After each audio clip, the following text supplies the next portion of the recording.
Big boss അപ്പൊ കളി മാറ്റിപ്പിടിച്ചിരിക്കുകയാണ്. Big ബോസിന്റെ ലേറ്റസ്റ്റ് പ്രൊമോ പുറത്തു വന്നിട്ടുണ്ട്. നാളെ അപ്പൊ ജയിൽ നോമിനേഷൻ ആണ്. എല്ലാ പ്രാവശ്യത്തെക്കാളും വ്യത്യസ്തമായിട്ട് 4 പേരെയാണ് അപ്പൊ നാളെ ജയിലിലേക്ക് നോമിനേറ്റ് ചെയ്യേണ്ടത്. ഇപ്പോൾ തന്നെ ലൈവിൽ അവർ ഓരോരുത്തർ ചർച്ച ചെയ്യുന്നുണ്ടായിരുന്നു. അർജുനും അപ്സരയും ഒക്കെ നാളെ ആര് ജയിൽ നോമിനേറ്റ് ചെയ്യും, എന്ത് പറയും എന്നൊക്കെയുള്ളത്. അപ്പൊ സിജോ പറയുന്നുണ്ടായിരുന്നു നമുക്ക് വീക്ക് പ്ലേയേഴ്സിനെ പറയാം എന്നൊക്കെയുള്ളത്. അപ്പൊ അതാണ് അവരവിടെ ചർച്ച ചെയ്തുകൊണ്ടിരിക്കുന്നത് തന്നെ. അപ്പൊ ബിഗ് ബോസ് നാളെ പറയുന്നത് ഇവിടെ ഒന്നിലും സജീവമല്ലാതെ നിൽക്കുന്നവരെയും ഒന്നിലും ഇടപെടാത്തവരെയും ഒക്കെ ജയിലിലേക്ക് നോമിനേറ്റ് ചെയ്യാനാണ് ബിഗ് ബോസ് പറഞ്ഞിട്ടുള്ളത്. അപ്പൊ ഓരോരുത്തരായിട്ട് വന്ന് നോമിനേറ്റ് ചെയ്യുമ്പോൾ ജിൻഡോ പറയുന്നത് നമ്മുടെ അർജുന്റെ പേര് തന്നെയാണ്. ഫിസിക്കൽ അസോൾട്ട് ചെയ്തു എന്നുള്ള രീതിയിൽ തന്നെയാണ് അർജുന് ജിൻഡോ പറയുന്നത്.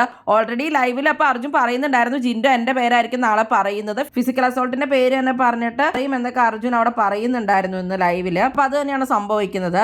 അപ്പൊ പിന്നെ ജിൻഡോനെ ആയിരിക്കും മിക്കവാറും ജാസ്മിൻ വന്നിട്ട് പറയുന്നതെന്ന് തോന്നുന്നു. ഓരോന്ന് സ്പൂൺ ഫീഡ് ചെയ്യാന്നൊക്കെ ജാസ്മിൻ അവിടെ സംസാരിക്കുന്നുണ്ട്. ഇതുവരെ നിന്ന് പോയത് തന്നെ വലിയ കാര്യമാണെന്നാണ് സിജോ വന്നിട്ട് പറയുന്നത്. പിന്നെ ഒരാളെ മനഃപൂർവ്വം നെഗറ്റീവ് ആക്കുക, ഇഷ്ടമല്ലാത്ത ഒരാൾ വലിച്ചു കയറി ഒട്ടിക്കുക, അങ്ങനെയുള്ള രീതിയിലാണ് പെരുമാറുന്നതെന്നും പറഞ്ഞിട്ട് അപ്സരയും നോമിനേറ്റ് ചെയ്യുന്നതായിട്ട് കാണുന്നുണ്ട് പ്രമോയില്. മിക്കവാറും ജിൻഡോയും അർജുനും ഒക്കെ തന്നെ നോമിനേഷനിൽ വരാൻ സാധ്യതയുണ്ട്. നോറ വരാൻ ചിലപ്പോൾ സാധ്യതയുണ്ട്. നാളെ 4 പേരപ്പം ജയിലിലേക്ക് പോകുമ്പോൾ എന്തായാലും ജയിൽ അടിപൊളി തന്നെ ആയിരിക്കും. എന്താണ് നിങ്ങളുടെ അഭിപ്രായം? ആരായിരിക്കും അപ്പൊ ജയിലിലേക്ക് നോമിനേറ്റ് ആകുന്നത്? എന്തായാലും നിങ്ങളുടെ അഭിപ്രായങ്ങൾ കമന്റ് ബോക്സിൽ കമന്റ് ചെയ്യുക. കൂടുതൽ ബിഗ് ബോസ് വീഡിയോകൾക്കും ബിഗ് ബോസിന്റെ ലേറ്റസ്റ്റ് ലൈവ് അപ്ഡേറ്റ്സിനുമായിട്ട് ഈ ചാനൽ സബ്സ്ക്രൈബ് ചെയ്യണേ, സപ്പോർട്ട് ചെയ്യണേ. അടുത്തൊരു വീഡിയോയുമായി ഉടനെ കാണാം.